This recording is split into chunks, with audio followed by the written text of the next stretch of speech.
Hi all, Dmitry is here, and in this video I will share with you my experience on reviewing old HP APAC PDA by converting it to AA batteries instead of lithium-ion. Problem with original lithium-ion was after age it loses its capacity, and PDA begin to work only few minutes after charging. And when I tried to search for a spare battery, I found only some Chinese counterfeit. I not found original ones, so I decided to try to convert it to AA batteries. This experiment was driven by curiosity. Will it work or not, and how it will work? So don't expect here a recipe how you can revive your PDA and make it brand new. This is just experiment. So here is my PDA, really old one, HP APAC. As you can see, it works. It's showing some remaining charge. And on the back of the PDA you can see battery holder with 3 AA batteries. Here is normal ones, not rechargeable.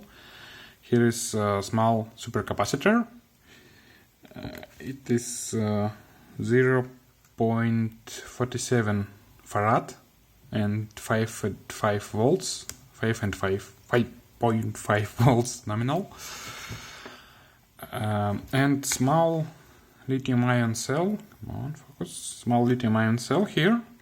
Its capacity only about 180 milliamp hours, so it's almost nothing in comparison with the capacity of AA batteries.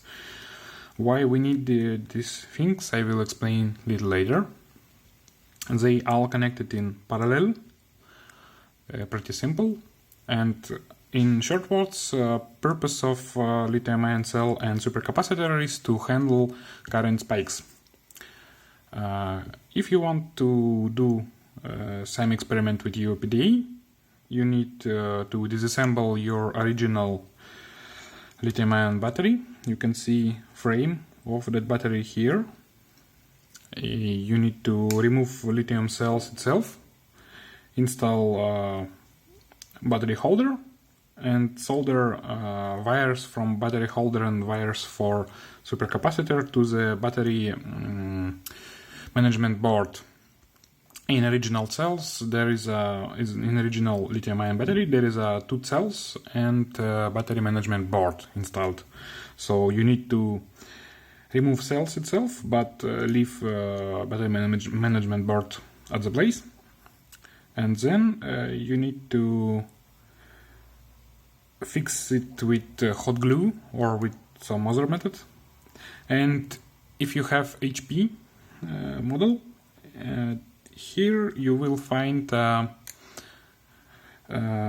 some pin that's sensing that lid is closed. So you need to drive it down somehow. I used a small screw. Without this, PDA will start to boot and shut down at the boot randomly. Not randomly, it will shut down at exact same point every time, because it's not sensing backplate is covered. So, okay. How it will work? It works pretty well for me. I'm using it for reading electronic books. And with alkaline cells it holds for 1 or maybe 1.5 week per one set of cells. I not tested it yet with different brands. And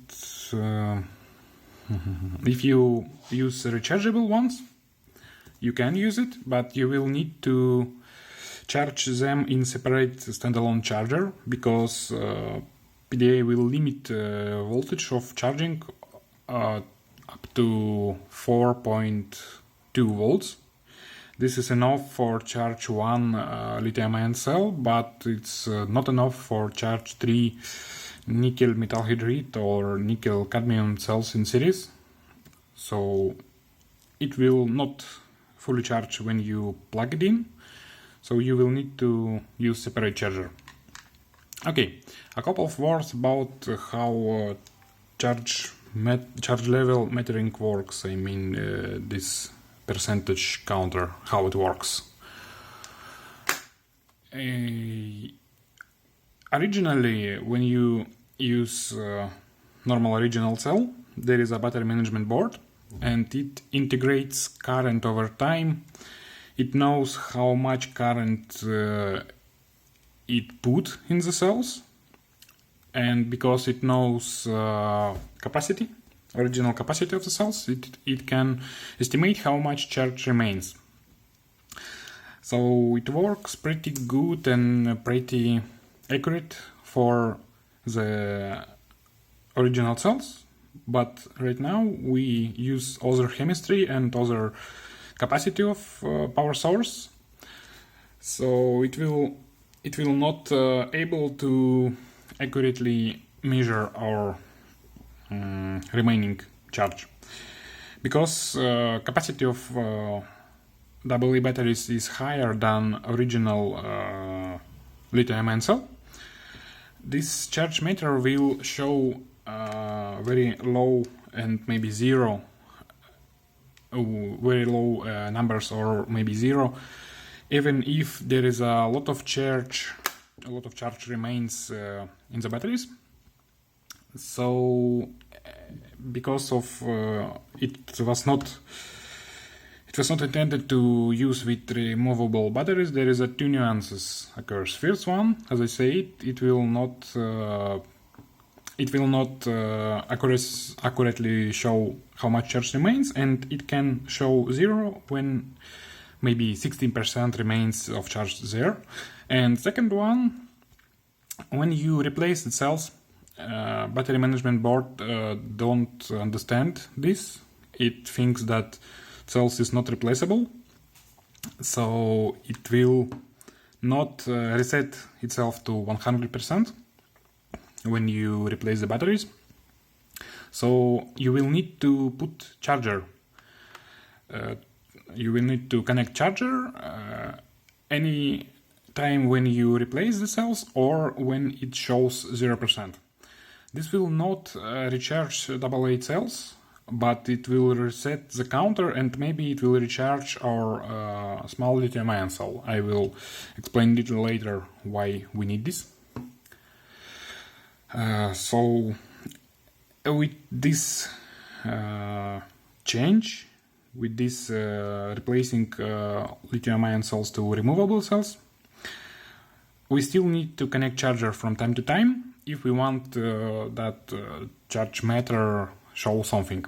Even if it not showing accurate estimation of remaining runtime, it's still useful, at least for comparing different brands of batteries between itself, because on the good batteries it will hold longer, it will shoot itself down on a more percentage used. And with with cheap cells, it will show very high remains and it will shoot itself off. Okay, now a couple of words why we need these things. Moment is AA cells, zinc chloride or alkaline, when they are discharging, the internal resistance grow quickly. And maybe there is lots of capacity remains, maybe 100 milliamp hours or maybe more, which is almost like full capacity of original cell. But because of big internal resistance, when PDA begin to do some heavy workload, it begin to consume high current, and because of big internal resistance, voltage of that cells drops too quickly, drops too low. PDA thinks that battery is fully discharged and turn itself off. Actually, there is a maybe capacity for hours of runtime, but we cannot use it because of internal resistance, because voltage will draw too low. And to handle this, we can use some buffer that will recharge itself on normal operations and quickly release energy on the spikes, on the current spikes, on the peak consumption. I tried to put supercapacitor here first, and it helps. Initially, PDA shut itself down when about 70% of capacity remains in the cells, so very quickly. With this one, situation gets improved, but not ideal. And because of that, I decided to put a small lithium-ion battery here. Capacity is about 180 milliamp hours, as I said. For example, capacity of a new alkaline battery can be 2500 milliamp hours. So it will not highly affect of runtime, but it will highly affect of that current spikes. It can handle current spikes because it have small capacity, but it can deliver high current. And these batteries can deliver relatively low current, but for long time. So with this combination, it works pretty well. As I said in the beginning of video, it was just curiosity. Can it work or not with AA batteries? And answer is yes, it can. We just need some buffer to handle current spikes. So this is not very handy. It was just experiment, and this experiment, I think it can be tagged as successful experiment. So yes, it can work. Thank you for watching, and have a nice day.